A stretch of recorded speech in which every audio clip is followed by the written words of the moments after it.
Bien. Voy a tratar de sintetizar un poco estos conceptos de los que conversamos. Díganme si ya se ve bien la pantalla. Sí, sí, se ve. Perfecto. Y bueno, voy a tratar de no extenderme demasiado por la hora y porque sé que, bueno, que ya hace rato que están conectados y les recontra agradezco que se hayan quedado hasta esta hora y les pido que se queden un cachitín más, así cerramos con el tema y se pueden ir con algunas conceptualizaciones de lo que conversamos. Bien, respecto a las emociones, primero que nada conceptualizarlas un poco, que en realidad lo teórico acá tanto no interesa, lo que más importa es lo vivencial, pero bueno, saber que las emociones en realidad son estados afectivos, ¿sí? Que tienen que ver con un estímulo, ¿sí? Que llega a nosotros, que lo procesamos en nuestro sistema límbico y a partir de ahí generamos una respuesta, ¿sí? El estímulo es objetivo. Hay un estímulo, un único estímulo para un montón de personas que pueden llegar a sentir diferentes emociones ante un mismo estímulo. ¿Sí? Por ejemplo, si yo veo un perro y cuando yo era chiquita me mordió un perro y ese perro me lastimó, probablemente yo cuando vea a ese perro no sienta lo mismo que una persona que ama a los perros y que está recontraacostumbrada a tener perros, ¿sí? Entonces, lo importante es que ustedes entiendan esto, la emoción en realidad se interpreta la mayoría de las veces de acuerdo a nuestras experiencias previas, ¿sí? De acuerdo a un montón de experiencias que nos han ido conformando y que nos sugieren a lo que le tenemos miedo, lo que nos gusta, lo que nos entristece, ¿sí? Entonces, si lo pensamos así, de esta manera, también tenemos que tener en cuenta que no es lo mismo el estímulo según el contexto. Por ejemplo, si yo escucho un grito adentro de una cancha de fútbol, en el medio de un partido, probablemente lo asocie con un gol, una tribuna que está alentando a un equipo y demás. En cambio, si yo escucho un grito en el medio de la noche, en mi casa sola, probablemente me genere otra emoción diferente, ¿sí? Entonces, esto es lo importante. Emoción es un estado afectivo que genera en mí cambios en el cuerpo y en la conducta, ¿sí? Todo lo que hablamos recién. En el cuerpo, en lo que siento en mi cuerpo, en la conducta, en lo que hago. Eso es una emoción que tiene que ver con mis experiencias previas, cómo yo lo voy a procesar y con el contexto en el que esté. ¿Sí? Eso serían es como la fórmula de la emoción, cómo entenderla desde estos tres lugares. En general, solemos hablar de emociones básicas, que las emociones básicas se llaman básicas porque son universales, ¿sí? No tienen que ver con una cultura ni con una región, sino que son universales y en general siempre hablamos de 4 o 5, que son la alegría, el enojo, la tristeza y el miedo, a veces se suma el asco, ¿sí? A veces se suma la sorpresa, pero van entre estas 4 y 6 emociones que son las básicas, ¿sí? Después las emociones se pueden complejizar, muchas veces cuando son sostenidas en el tiempo las llamamos sentimientos, ¿sí? Como este sentimiento de ansiedad, sentimiento de frustración, sentimiento de angustia, ¿sí? Díganme si voy muy rápido, es como que me parece que tengo tan poco tiempo que estoy yendo capaz muy rápido, me dicen cualquier cosa, me avisan Caro o alguna de las chicas. Bien, lo importante de todo esto que hablamos y por qué iniciamos con una práctica y con un intercambio de ideas y demás, es porque surgió todo esto que yo suponía que iba a surgir, que alguna de las chicas lo dijo, es que es muy difícil hablar de las emociones. En general nos cuesta mucho hablar de las emociones. Nos cuesta mucho hablar de las emociones propias, nos cuesta mucho a veces entender las emociones de los demás, ¿sí? Entonces, como primera cuestión, para posicionarnos como referentes de nuestros hijos, o para poder ayudar a nuestros hijos a poder identificar y gestionar sus emociones, primero tenemos que hacer ese trabajo nosotros, ¿sí? Conocernos, identificar cuáles son nuestras emociones, expresarlas de una manera asertiva, que significa poder encontrar la manera, el lugar, el cómo, el cuándo, el dónde, ¿sí? A veces pensamos que extinguir la emoción o inhibir la emoción habla de madurez o habla de control, Y no, y en realidad no es la idea ni extinguir las emociones ni inhibirlas, simplemente es ver cómo las vamos a gestionar. Entonces, este gráfico, esta imagen que para mí es muy gráfica de un niño prendido fuego y una mamá que viene ahí a atenuar ese fuego, habla de esto, de la corregulación, ¿sí? La corregulación es esto que se da entre dos personas. Yo te ayudo a calmarte mientras vos me ayudás también a mí, ¿sí? Es algo que se da de manera bidireccional. Entonces es muy importante que nosotros sepamos que somos modelo para nuestros hijos a la hora de hablar de la gestión de las emociones. Si nosotros cuando nos enojamos gritamos o revoleamos cosas, o cuando sucede algo en la calle tenemos la tendencia enseguida a accionar y a gritarle al que no pasó el semáforo, ellos nos miran, más allá de lo que uno después les diga con palabras de cómo resolver los conflictos o cómo resolver determinadas situaciones, ellos nos están mirando todo el tiempo. Entonces, como primera cuestión, entender que somos modelos emocionales para nuestros hijos. Ellos nos miran y aprenden a gestionar sus emociones de acuerdo a cómo las gestionamos nosotros. ¿Sí? Entonces, hablo de lo bueno y de lo positivo y de lo negativo, ¿sí? Porque primero que nada, saquémonos esta idea de que las emociones son positivas o negativas. Las emociones todas son adaptativas, por lo que son buenas. Todas nuestras emociones son buenas. Si nosotros no sintiésemos miedo, probablemente no hubiéramos subsistido, ¿sí? Nos hubiera comido un oso. Si nosotros no sintiésemos tristeza, no evaluaríamos como necesaria una persona que nos duele cuando no está, cuando se va. ¿Sí? Entonces todas las emociones son adaptativas, por lo tanto son todas positivas. Algunas nos hacen sentir cosas lindas y otras nos hacen sentir cosas no tan lindas, ¿sí? Pero eso no las divide en buenas o en malas. Entonces, retomando esto, recordar que nuestros hijos nos van a observar cómo gestionamos tanto lo positivo como lo negativo. Vivamos también la alegría a pleno. Enseñémosle a nuestros hijos a vivir la alegría sin culpa. Cuando María José dijo, ¿cómo costó hablar de la alegría? Es cómo cuesta hacernos cargo de nuestra alegría muchas veces. ¿Cómo nos cuesta estar contentos, ser felices, disfrutar? Porque todo el tiempo se nos vienen estas cuestiones que ustedes marcaron, de, bueno, pero ¿qué pasó antes? Bueno, pero si yo estoy contento por esto, en realidad estoy siendo injusto con esto otro que pasó. Y me parece que a nuestros hijos hay que enseñarles a disfrutar la alegría a pleno, sin culpas.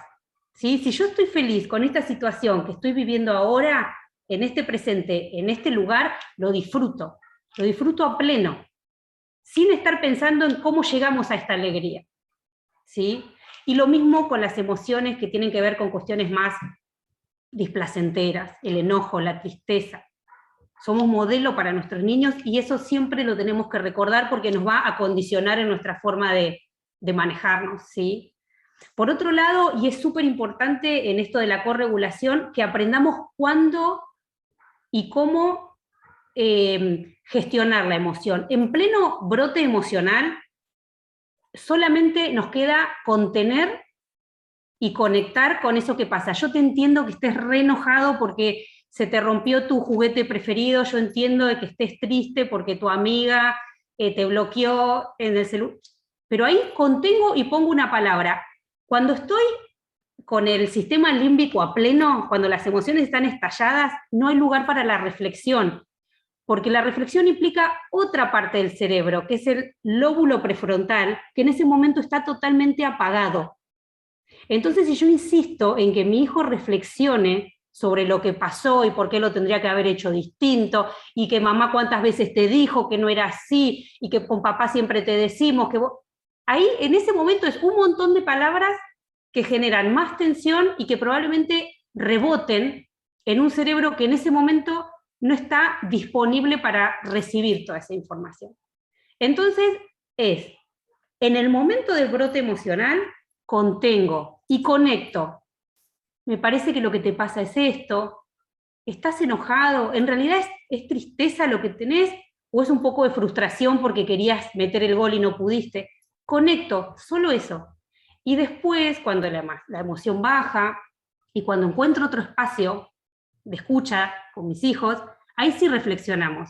Y ahí sí buscamos alternativas sobre cómo accionar, si esto vuelve a pasar, o qué hacer si nos volvemos a encontrar ante la misma situación, pero no en pleno brote de la emoción, ¿sí? Bien, la inteligencia emocional, que es de lo que tanto venimos hablando y de lo que me parece súper importante que se lleven esto, porque, a ver, esto es una escalera, ¿sí? Es como una pirámide, por eso yo lo planteé de esta manera. La inteligencia emocional o la regulación emocional tiene escalones que se apoyan uno encima del otro. Y si yo pretendo de mí o de mi hijo algo que está en el escalón número 4, pero nunca trabajé lo previo, es muy difícil que eso se dé de una manera genuina.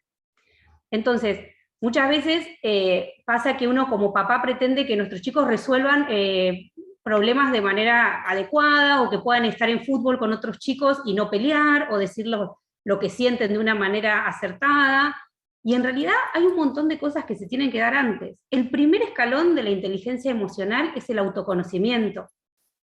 Si yo no puedo reconocer mis emociones y expresarlas, esto es bien personal, es un trabajo que tiene que ver conmigo. Después va a venir lo que tiene que ver con los demás.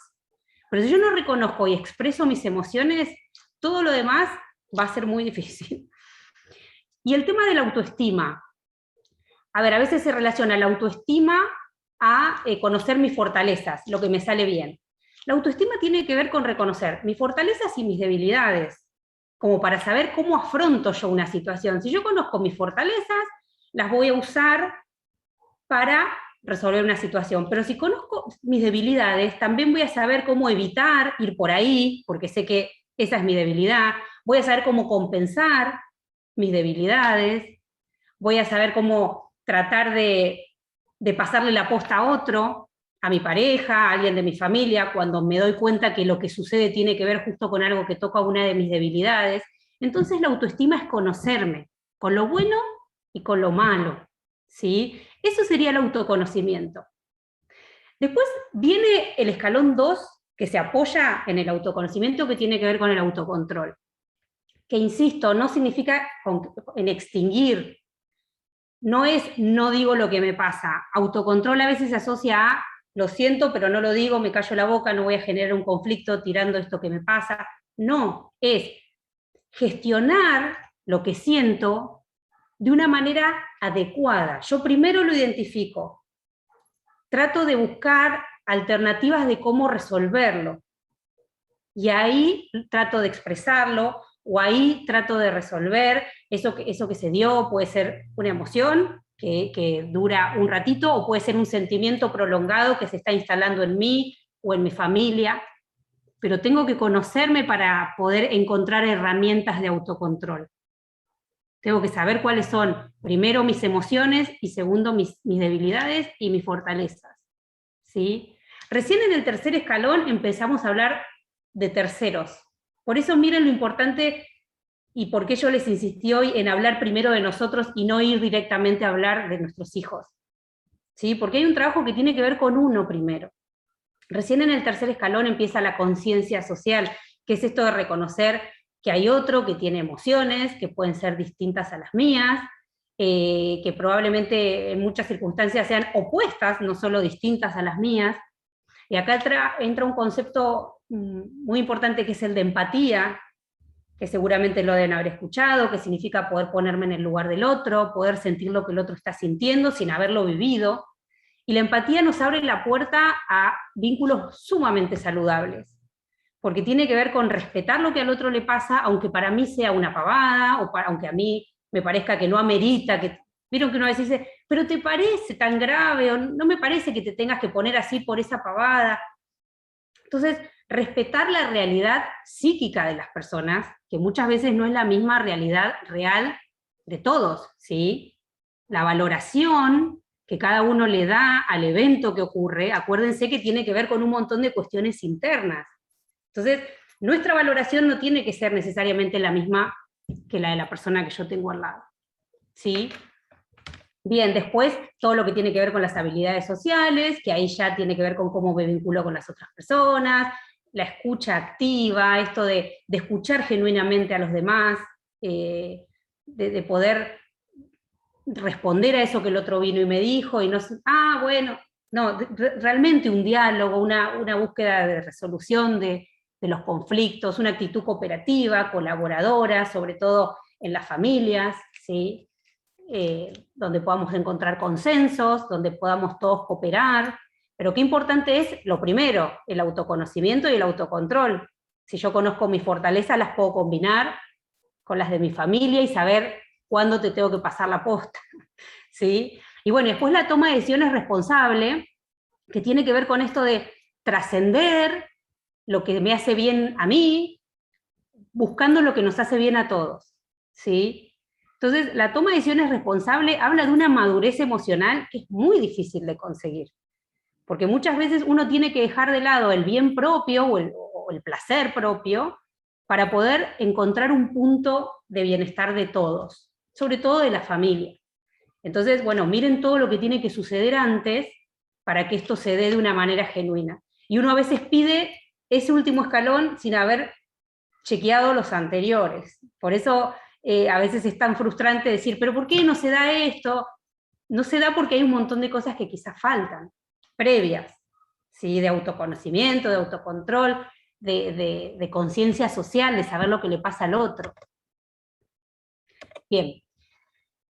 Lo que pienso influye en lo que siento, que era una pregunta en el video, ¿sí? Cuando pasamos el primer video era una pregunta, si lo que pienso influía en lo que siento, o lo que siento en lo que pienso. Bueno, me parece que quedó contestado, ¿sí?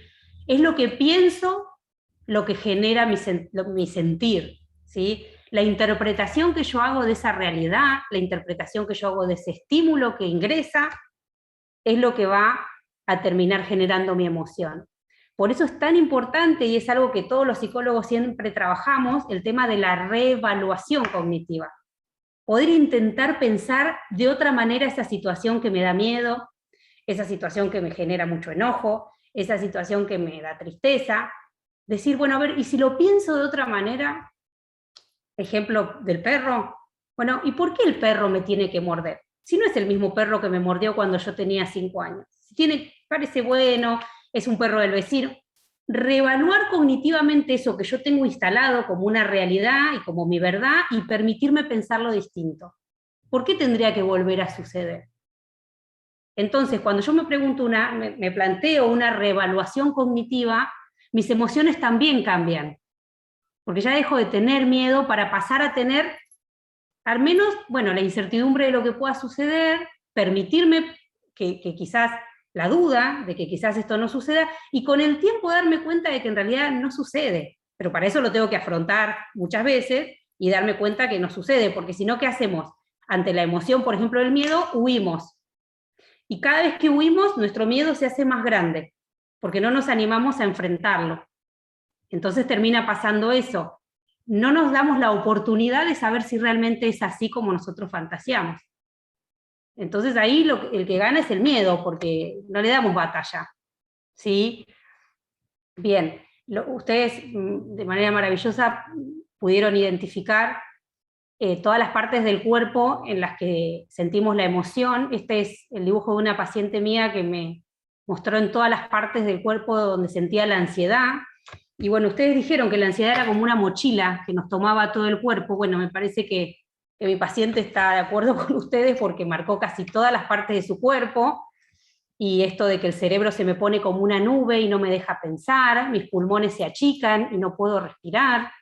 Yo les cuento todo lo que ella me decía, el corazón se me agita y late muy fuerte, y el estómago se me hace como un nudo, y los intestinos y las piernas que se tensionan. Bueno, fíjense que en algún momento surgió, bueno, ¿pueden los chicos hablar de lo que les pasa? Yo les juro que pueden.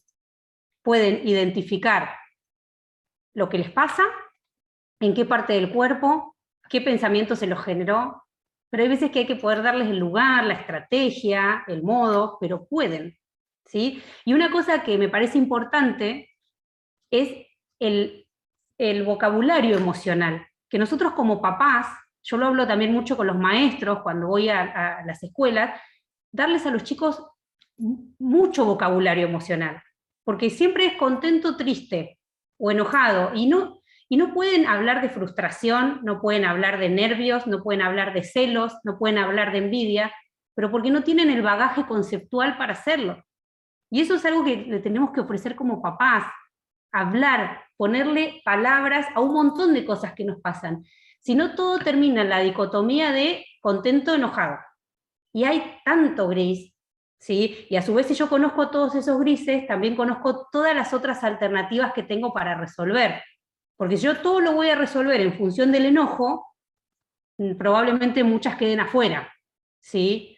Entonces, tanto maestros como papás, darles herramientas conceptuales a los chicos respecto a las emociones, hablar y llenarlos de palabras, de emociones. Yo tengo un montón de libros que El Emocionario, El Laberinto del Alma, que tienen cientos de emociones, y uno ahí puede empezar a meter estos conceptos, ¿sí? Bien, algunas ideas, sé que voy medio rápido, pero no quiero que me quede nada afuera. Importante, que esto para mí es lo fundamental, más allá del recurso del libro, del muñeco, de la película, la actitud. El arma más valiosa que tenemos como padres para hablar con nuestros hijos de emociones es nuestra actitud. No importa si tenemos el mejor libro, el más caro, el mejor muñeco, toda la colección de no sé qué, si nosotros tenemos una actitud donde ellos no perciben una real y genuina, un interés genuino por parte nuestra de escucharlos y de hacer algo con eso que a ellos les pasa, el recurso no sirve, ¿sí? Entonces, lo que hablamos al principio, somos modelos emocionales de nuestros hijos. Una actitud que tenga que ver con ser coherentes, pidámosle lo que nosotros les mostramos que hacemos, ¿sí? Pidamos lo mismo que nosotros somos capaces de dar. Si nosotros a ellos les decimos, pero escúchame cuando te hablo, porque eso lo decimos todo el tiempo, escúchame, te estoy hablando. Cuando ellos nos hablan, ¿los escuchamos? ¿Los escuchamos de verdad o los escuchamos mientras hacemos otra cosa o medio como si fuera una música de fondo? ¿Sí? Bien, voy a esto para que les queden algunos recursos, algunas ideas. El tema de los libros, la literatura respecto a las emociones es súper rica, súper amplia. Cada vez hay más autores que se dedican a trabajar el tema de las emociones. Por suerte, empezó a suceder de un tiempo a esta parte que muchas escuelas también toman el tema de las emociones como parte de sus contenidos, y maestras que siempre son de vanguardia y muy creativas, se ponen esto a la espalda y van y lo toman como un contenido tan importante como cualquiera de los pedagógicos, porque acuérdense que la educación es integral y que lo pedagógico, si no va acompañado de lo emocional, sirve hasta ahí. Entonces, todo lo que tiene que ver con literatura abre mentes, ¿sí? Nosotros nos sentamos con nuestros hijos, les leemos un cuento y a ellos se les abre un mundo infinito, ¿sí? Y tienen la posibilidad de representar roles, de hacer juego de roles, de que ellos sean un personaje que en realidad no son. Entonces eso está buenísimo porque encarno un personaje por un ratito, entonces me puedo animar a desafíos que en realidad en la vida real no tengo por qué animarme, y pregunto cosas que quizás como niño no me animo a preguntar, pero las pregunto a través del personaje. Y siempre esto de la historia genera en el cerebro una cuestión que tiene que ver con, bueno, ¿y qué va a pasar? Y la intriga, y eso los mantiene atentos, los mantiene conectados, y a partir de ahí, una vez que uno cierra el libro, empieza lo interesante, porque ahí uno empieza como papá a preguntar, ¿y qué te gustó? ¿Y qué te parece que sintió? ¿Y por qué te parece que se sintió así? ¿Y cómo lo podría haber resuelto? ¿Y vos cómo lo resolverías? Y el libro tiene que ser un disparador, ¿sí? Para que después la historia empiece en realidad entre nosotros y ellos. Hay un montón, yo acá les paso así como para que se anoten si quieren, tiene que ver con la edad, muchas veces para los nenes más chiquitos hay un montón de literatura que tiene que ver con los monstruos, que tiene que ver con identificar los miedos, sobre todo cuando son más chicos, la literatura tiene que ver mucho con el miedo. Y después, en la medida que van creciendo, esto que yo les decía de, por ejemplo, El Laberinto del Alma o El Emocionario, que tiene que ver con buscar emociones distintas a las 3 o 4 básicas que son a las que siempre recurrimos. Entonces habla de, no sé, un montón de emociones cada uno de estos libros, y las conceptualiza, y las representa a través de un dibujo, que para los chicos siempre lo gráfico es como que les entra distinto y les suma información. Habla, bueno, vacío, que tiene que ver con las frustraciones, o el de te quiero casi siempre, que bueno, de la amistad, la incondicionalidad. Me parece que hay un montón de cosas. Después, en la medida que los chicos van creciendo, hay otros libros que se ponen quizás un poco más complejos. Obviamente que esto siempre la idea es que el adulto acompañe, ¿sí? La lectura, la reflexión, pero que tiene que ver con cuestionar mis pensamientos, ¿sí? Esto que hablábamos hace un rato, esto que pienso, ¿es así? O en realidad es un esquema que yo me formé por cosas que me pasaron y lo puedo revertir. ¿Sí? Entonces, este que dice grandes herramientas para pequeños guerreros es divino, porque habla de todas estas distorsiones cognitivas que a veces tenemos, y cómo vemos la realidad como con anteojos negros, cuando en realidad nada, pasa como por un filtro personal, y solemos como tergiversarla a través de nuestros lentes, ¿sí? Bien, la caja de la calma o el rincón de la calma tiene que ver con seleccionar con ellos. No sé no sé qué hora es. ¿Cómo estoy con la hora, Caro? ¿Cuánto tengo? Te digo qué hora es, las Sí. 7:24. Bueno, ¿qué hago? ¿Tengo 5 minutos? ¿Cuántas diapositivas tenés, No, María? me deben quedar 5 o 6, pero de última enfoco más rápido, Dale, dale, porque dale. no quiero que quede nada afuera. Bien, la caja de la calma o el rincón de la calma tiene que ver con poder gestionar junto con ellos un espacio o una caja que tenga determinados elementos que ellos lo relacionen con la calma. Pero ¿qué es lo más importante de este rincón? Es que es un rincón positivo, totalmente distinto al rincón donde nos mandaban a pensar cuando éramos chicos nosotros, ¿sí? Nunca tiene que ser usado de manera punitiva o como un castigo. Todo lo contrario, tiene que ser una invitación a, ¿te gustaría poder ir un rato a tu rincón? ¿O te gustaría agarrar un rato tu caja y ver si hay algo de ahí que te pueda ayudar? Siempre en positivo, porque tiene que ver con algo que es proactivo, que se da antes de que la emoción suceda, no como un castigo porque te portaste mal, entonces te vas al rincón de la calma. Entonces, ahí está la clave de esta estrategia. Un lugar que armamos con ellos son totalmente activos en el armado, tanto de la caja como del rincón. Ellos son los que seleccionan cuáles son los materiales, que pueden ser laberintos, pueden ser los squishy, estas cosas de apretar, pueden ser libros, pueden ser elementos de sonido, cualquier cosa que ellos los conecte con calma, con elementos que los relajen. Ellos lo arman junto con ustedes, y ellos tienen que decidir voluntariamente que desean ir ahí para calmarse, pero nunca como un castigo.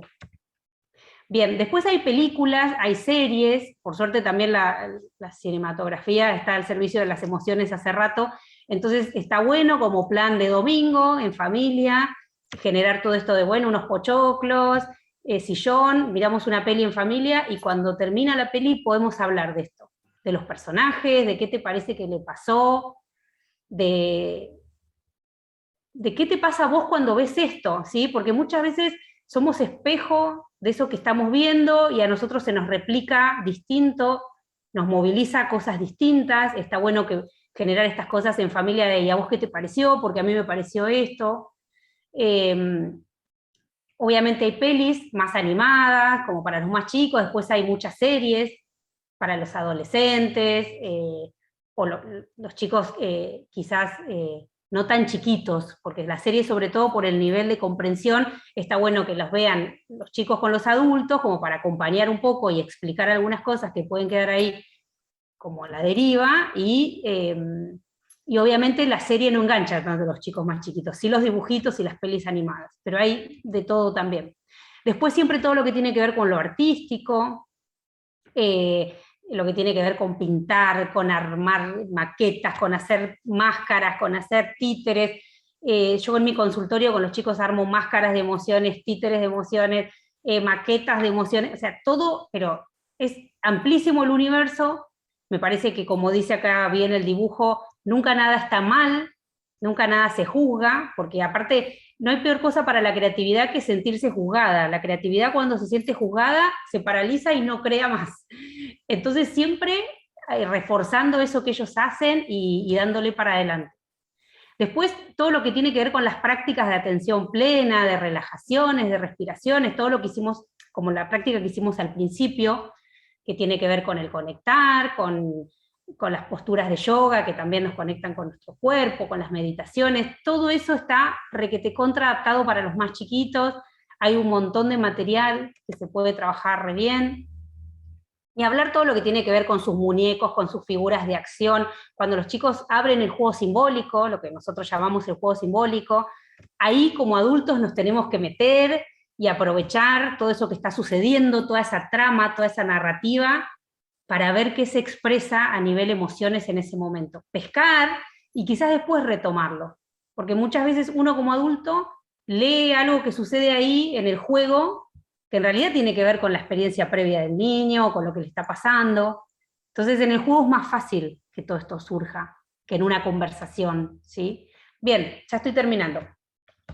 Esto que me parece importante, que es como la imagen de la que hablamos al principio, un poquito más secuenciada, esto de, bueno, de corregularnos con nuestros hijos, de siempre ser modelos para ellos, de ser contenedores con ellos y de encontrar espacios de reflexión por fuera del momento de la explosión emocional. El espacio de reflexión siempre tiene que estar después, ¿sí? Recuerden, el cerebro en plena emoción está totalmente captado por el hipotálamo. El lóbulo prefrontal se apagó, no hay lugar a la reflexión. Reflexionamos cuando volvemos a la calma, ¿sí?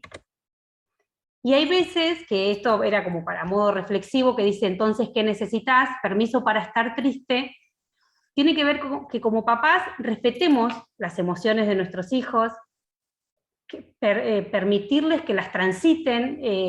Yo creo que como papás, cuando nos dicen, ¿y qué querés para tus hijos? Que sean felices, es como la frase de todos, pero nuestros hijos van a pasar por todas las emociones. Hay que asumirlo, y si uno lo asume y uno encara también la crianza de esa manera, sabiendo que va a haber muchas veces que se enojen, muchas veces que estén tristes, muchas veces que tengan miedo, y que nosotros hay veces que tenemos que acompañar.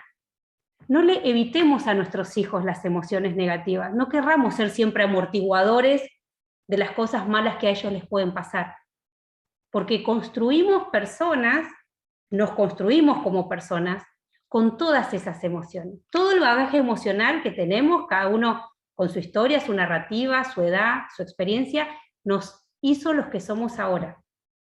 Entonces, no busquemos todo el tiempo protegerlos de que algo malo les pase. Sepamos que es parte de crecer y que es parte de la crianza también respetar esas emociones que nosotros podemos ver como negativas, pero que a ellos los están formando como personas. Y le están dando probablemente herramientas para el futuro, a largo plazo. Bien, bueno, les dejo esta frase de Ana Llenas, que es la autora de muchos de estos libros que les mostré, que dice, en ese silencio escucho una voz proveniente del suelo que le decía, deja de buscar fuera y mira en tu interior.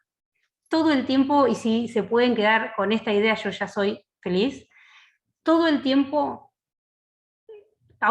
trabajemos el autoconocimiento, trabajemos todo el tiempo la introspección, permitámonos frenar, mirarnos, permitámonos sentir, cuestionar eso que nos sucede, decir, bueno, esto no lo quiero más, no tengamos miedo. Muchas veces nos llenamos de cosas afuera para no terminar de conectarnos con lo de adentro, porque muchas veces eso de adentro, bueno, genera miedo, frustraciones, búsqueda de cambios que se tienen que dar, o lo que fuera. Entonces, es algo que a veces solemos evitar.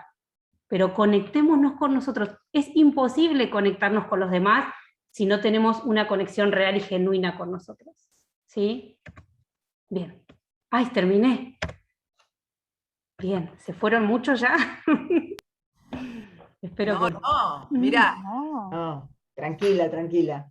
Hay 55 que están escuchando a la Marina Maratónica Marina. Perdón, lo que pasa es que yo quería sé que estuve rápida en muchos conceptos y que me hubiera gustado profundizar más, pero que no quería que quede nada afuera porque me parece que si no, no cierra.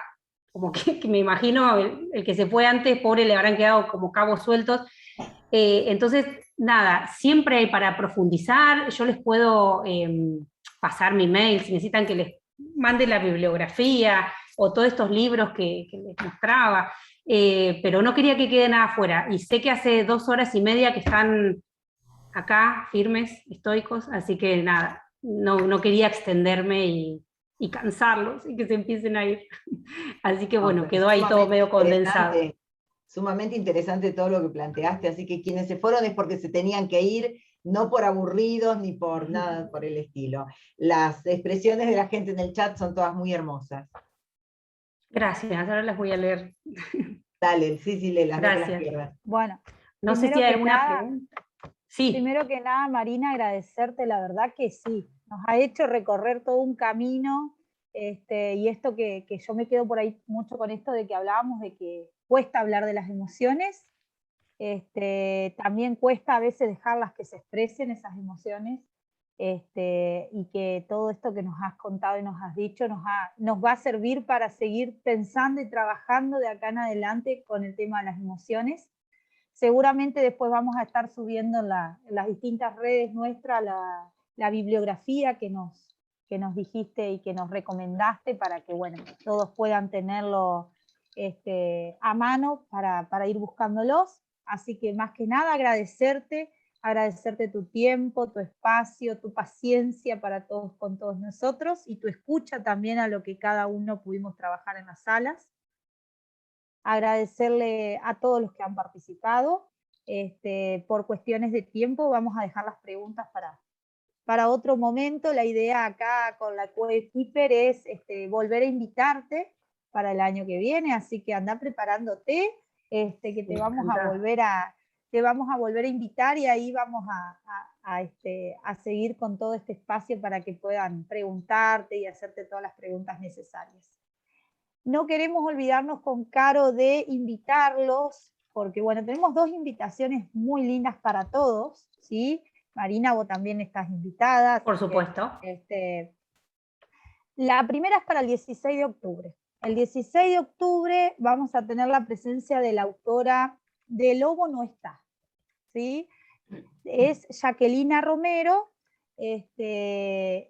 Ella, vamos a trabajar este cuento Lobo no está, pero con algunas sorpresitas. Le vamos a ir pidiendo que vayan buscando ese lado artístico que todos tenemos por ahí, algunos más a flor de piel y otros por ahí un poquito más escondiditos. Bueno, que lo vayamos sacando porque le vamos a proponer una hermosa actividad, porque en ese Zoom todos, no puede ninguno venir sin eso, todos tienen que venir con un antifaz que después les vamos a contar la propuesta que tenemos para esos antifaces. Así que vayan pensando y vayan viendo los flyers cuando vayamos anunciando la actividad para poder ir haciendo estos antifaces. Así que están todos invitados, no importa si dibujamos lindo, si no dibujamos lindo, si, como dijo hoy Marina, todo el arte está bien, así que vamos a expresarlo en estos antifaces. Así que los invitamos para el 16 de octubre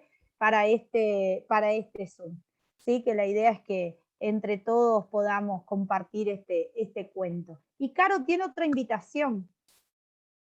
Contanos, Caro. Sí, acá estaba conectando. Bueno, antes de la invitación, también quiero agradecer a Marina, que me parece que todos estamos de acuerdo que fue una excelente idea trabajar con el tema de emociones. La verdad que nos has abierto la cabeza. Yo me quedo con lo de modelos emocionales, esto de que somos modelos emocionales. La verdad que excelente la charla, Marina, quiero agradecerte y bueno, la verdad que fue una excelente charla. Nos quedamos con ganas de saber más y de tener más herramientas, que por eso calculo que el año que viene te vamos a invitar y con más tiempo vamos a seguir trabajando con emociones.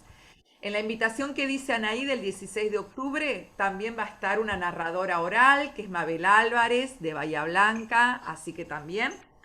Y bueno, la noticia o el notición es que el 4 de diciembre vamos a tener el encuentro nacional anual de Ser Familia por Adopción. Agenden ese día, ese sábado 4 de diciembre. No tenemos la hora todavía, pero sí ya le podemos adelantar que el tema va a ser identidad y adopción. Así que con invitados especiales, bueno, va a haber de todo para pasar por distintas emociones, ¿no es cierto? Por la alegría, por la emoción, por el conocimiento, por todo. Así que no se lo pierdan. 16 de octubre y 4 de diciembre. Lo que quiere decir que en noviembre Ser Familia por Adopción no hará Zooms, porque estaremos trabajando a full para que el 4 de diciembre salga todo como nos gusta. Así que noviembre tenemos vacaciones. Bueno, no sé, Laurita, si querés decir algo más. No, creo que no. Bueno, como siempre, agradecerles la confianza, agradecerle obviamente a Marina, eso, bueno, nada, muchas gracias, pero a todos la confianza y a todos haberse quedado, y bueno, y me da muchísima alegría saber que el tema les ha causado todo esto hermoso que leo en el chat, y creo que siempre es poco. Siempre hablar de nuestras emociones y de las emociones de nuestros hijos es poco, así que tomo la palabra de Anaí y Caro, que el año que viene vuelve a ser invitada Marina. Gracias, chicas. Bueno, gracias a todos los que se quedaron hasta tan tarde. La verdad es que si hay algo que yo valoro mucho de las personas es el tiempo, y que me lo hayan regalado hoy un ratito para escucharme, para escucharnos todos, porque la verdad es que yo también aprendo mucho, y me voy a seguir conectando todos los meses a las charlas porque me han parecido maravillosas las dos a las que participé anteriormente. Así que bueno, gracias Caro por haber pensado en mí, gracias a todo el equipo por confiar en Caro. Y sí, seguimos en contacto, obviamente. Sí. Buenísimo, gracias. Nos volvemos a ver cuando quieran. Dice ahí, Laui, que no te olvides de la foto final, ponen ahí en el chat. Ah, sí, ya están sacadas las fotos, ¿eh? Es más, ya las tenemos subidas a nuestro grupo interno, así que bueno, igualmente muchas gracias por hacernos acordar, pero sí, hay fotos de las pantallitas, cómo no. Ya van a aparecer en las redes.